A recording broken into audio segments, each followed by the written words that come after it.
अभ्यासहरूलाई केही समय दिनेछौँ। उहाँहरूबाट हामी केही कुराहरू हामी सुन्नेछौँ। छोटो समयको निम्ति तपाईँले धैर्य धारण गरिदिनु होला। अहिले हाम्रो फाउन्डर पास्टर रेभरेन्ड केएम राईज्यूलाई हामी यो अभिनन्दन पत्र लगाउन चाहेको छौँ काउन्सिल हिमाली प्रेसिडेन्ट चर्च काउन्सिल इन्डियाको तर्फबाट र हामी जति पनि काउन्सिलको मेम्बर्सहरू छौँ हामी उपस्थित छौँ र म यहाँ पढ्नेछु अनि यो हामी प्रदान गर्नेछौँ। हिमाली प्रेसिडेन्ट चर्च काउन्सिल इन्डिया, तिमी मृत्यु समय विश्वासी हौ र म तिमीलाई जीवनको मुक्ति दिनेछु। प्रकाश 2:10। अभिनन्दन पत्र सेवामा रेभरेन्ड केएम राई, संस्थापक हिमाली प्रेसिडेन्ट चर्च जलढका। यो जीवनमा ख्रीष्ट येशूलाई आफ्नो प्रभु र मुक्तिदाता भनी विश्वास र ग्रहण गर्नु पाउनु कति ठुलो कुरा हो। तर आफूले पाएको आनन्द र मुक्तिको सन्देश अरू मानिसहरूको जीवनमा पुर्याएर उनीहरूलाई पनि सन् 1960 देखि नै अति दुःख, कष्ट, जोखिम, अभाव र धेरै चुनौतीहरूको सामना गर्दै सुसमाचार प्रचार, चेलापन अनि अगुवा निर्माण साथै ख्रीष्टको हृदय मण्डलीलाई शोधन गर्ने काममा धेरै परिश्रम गर्नुभयो अनि उहाँले सन् 2000 मा हिमाली प्रेसिडेन्ट मण्डली स्थापित गर्नुभयो। सेवाकाईको यति लामो यात्रामा पुग्नु भएको उनैको पीडादायक क्षणहरू परमेश्वरको अनन्तको राज्यमा निश्चय सुनौलो अक्षरले लेखिएको छन्। तपाईको उदाहरणशील सेवा हाम्रो निम्ति एक असल उदाहरण र प्रेरणाको स्रोत बनेको छ।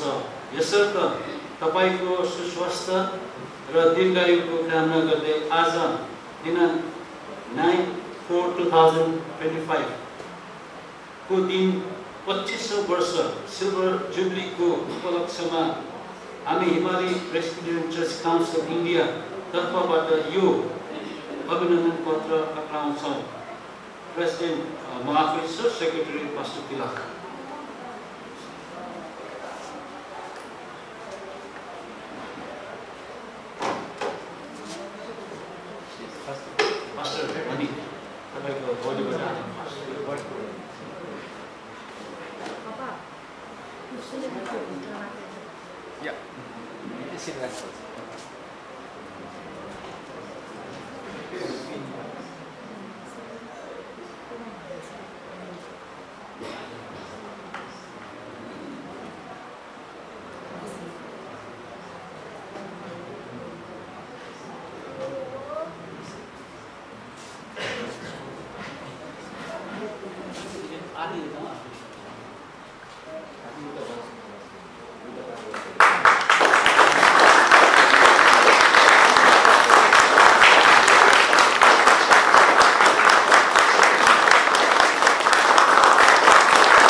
अङ्ग्रेजहरू आइदिनुहोस्। तपाईँहरूले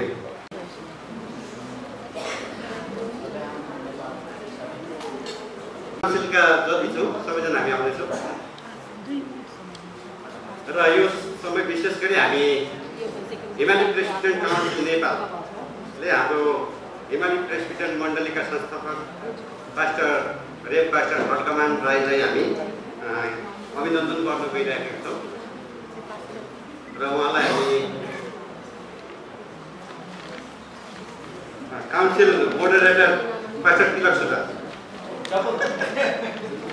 उहाँ नेपाल काउन्सिलको मोडरेटर हुनुहुन्छ, उहाँको बाहुलीबाट हामी यो हस्तान्तरण गर्नेछौँ र यो अभिनन्दन पत्रमा लेखेको कुरा म यहाँको अगाडि वाचन गर्न चाहन्छु। हिमाली प्रेसिडेन्ट काउन्सिल नेपाल, किनकि तिमीहरू जान्दछौ कि प्रभुमा तिमीहरूको परिश्रम व्यर्थ हुँदैन। 1 कोरिन्थी 15:58।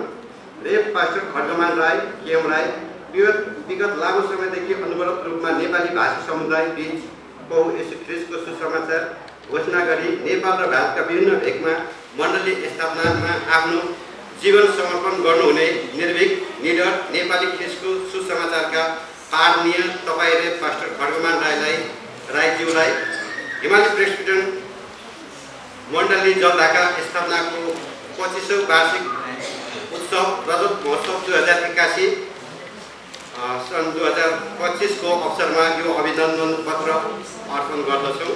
सचिव महाभिक पास्टर कृपा चौधरी, अध्यक्ष पास्टर तिलक सुब्बा। मिति 2081 12-27 गते 9 अप्रिल 2025। हुन्छ।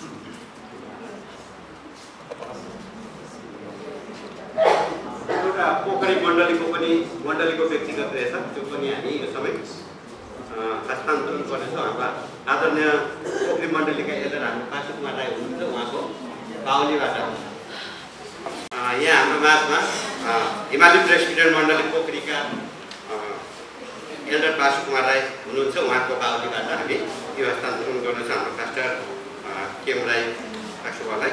र यहाँ लेखेको कुराहरू म फेरि वाचन गर्न चाहन्छु। हिमाली प्रेसिडेन्ट मण्डली पोखरी नेपाल, तर पहिले उहाँको राज्य र उहाँको धार्मिकताको खोजी गर र यी सबै थोक तिमीहरूका निम्ति थपिनेछन्। मत्ती 6:33 अभिनन्दन पत्र।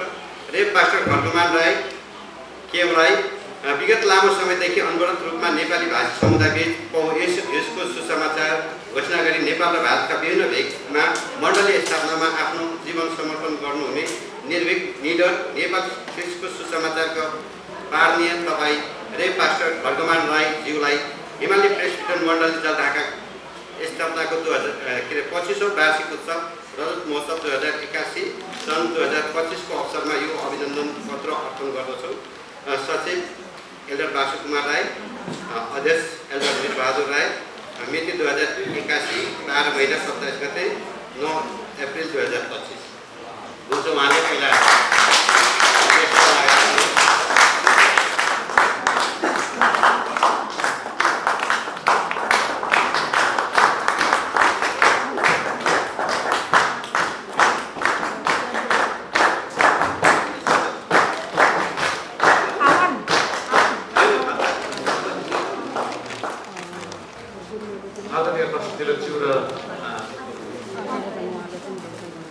त्यसरी नै हिमाली प्रेसिडेन्ट मण्डली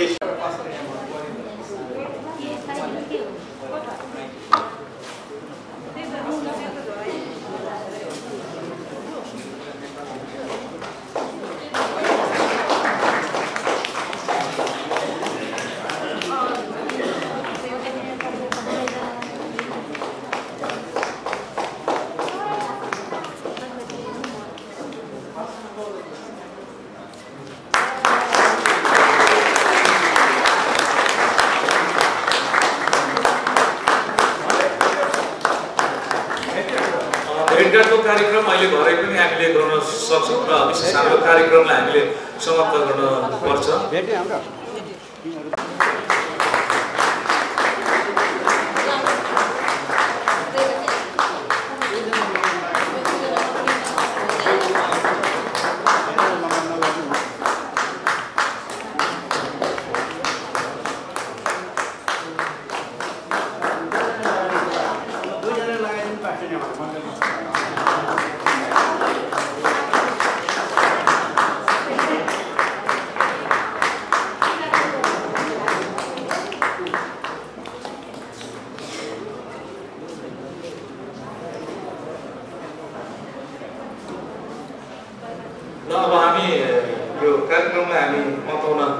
लागिरहेका छौँ। भेटघाटको कार्यक्रम अहिले पश्चात पनि तपाईँहरूले गर्न सक्नुहुन्छ र अहिले विशेष गरिकन यहाँ हाम्रो पार्षद महिना राणाले पनि समय मागिरहनु भएको थियो। के गर्नु कसो गर्नु धर्म सङ्कट भनेको जस्तो भयो मलाई अहिले। के गर्नु त होइन, केही त गर्नैपर्छ। हाम्रोमा धेरै उपायहरू छ, हाम्रो फेसबुक पनि छ, हामी गर्नुपर्छ। अहिले चाहिँ म तपाईँहरूलाई धन्यवाद ज्ञापन गरिहाल्नु पऱ्यो। विशेष गरिकन हाम्रो अतिथिहरू टाढा नजिकबाट भेला भइदिनु भयो। तपाईँ एकदमै अनिदो भोकै पनि आउनुभयो, सकि नसकि पनि आइदिनु भयो। तपाईँहरूलाई एकदम भरसक ठुलो हात भएको भएदेखि यसो भन्नु चाहेको थियो कि, तर मेरो दशौँले जोडेर तपाईँहरू सबैलाई म जलढका इमेल प्रेसिडेन्टको पास्टरको हैसियतमा अर्डर हुँदाहुँदै पनि उहाँ धेरै बोल्नु उहाँलाई डाक्टरले निषेध गरेको कारणले गर्दाखेरि यो समय अथवा यो मौका मैले नै लिएँ। र अब तपाईँहरूलाई भरसक हाम्रो तर्फबाट अस्ति सरकारहरू भनेको जस्तो हामीले चिताएको जस्तो गर्नु नसके भने पनि केही हदसम्म हामीले प्रयास गरेका छौँ र तपाईँहरू सबैजना मिलेर बुझिदिनुहोस् होला। हामीले विशेष गरिकन अतिथि सत्कारमा हामीले जोड गर्दा गर्दै पनि हाम्रो विशेष प्राथमिकता चाहिँ परमेश्वरको नामलाई उचाल्ने हो। आज हामी एउटा छतमुनि विभिन्न मण्डलीहरूबाट आएर परमेश्वरको महिमा हामीले गर्न सक्यौँ। यो सबैभन्दा ठुलो हाम्रो लागि भएको छ। यस कारणले गर्दाखेरि तपाईँहरू सबैलाई धन्यवाद। अब हामी सबैजना मिलेर एउटा भजन गाइसके पश्चात फाउन्डर प्रेसिडेन्ट हाम्रो पास्टर रेभरेन्ड केम राईको आशीर्वादद्वारा हामी यो सेवालाई हामी अन्त गर्नेछौँ। हामी सबैले जानेको यो भजन सारा सृष्टिको मालिक तपाईँलाई भने हामी यो भजन गाइसकेपछि प्रभुले सिकेको प्रार्थना अनि हाम्रो फाउन्डर प्रेसिडेन्टको आशीर्वाद लिएर हामी सेवा अन्त गर्दैछौँ। सारा सृष्टिको मालिक तपाईँलाई, सारा सृष्टिको राजा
तपाईँको राज्य आओस्, तपाईँको इच्छा स्वर्गमा भए यस पृथ्वीमा पुरा होस्।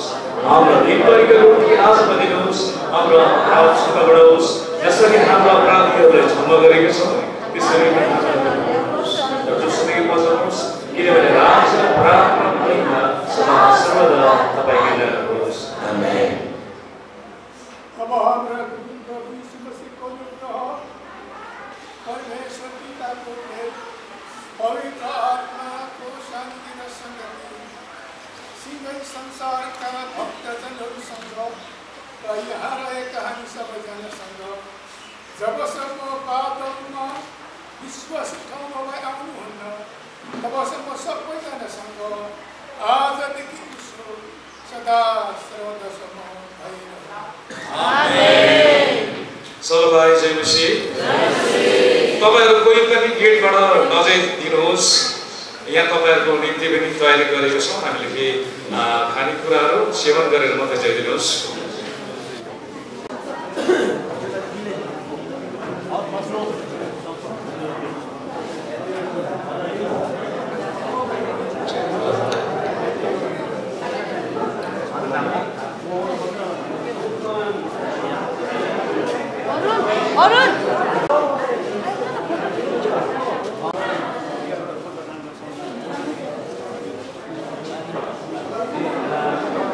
एउटा ग्रुप फोटो पनि हामी निकाल्न हामीले इच्छा गरेका छौँ। कृपया खाना खाइसकेपछि एकछिन धैर्य धारण गरिदिनुहोस्।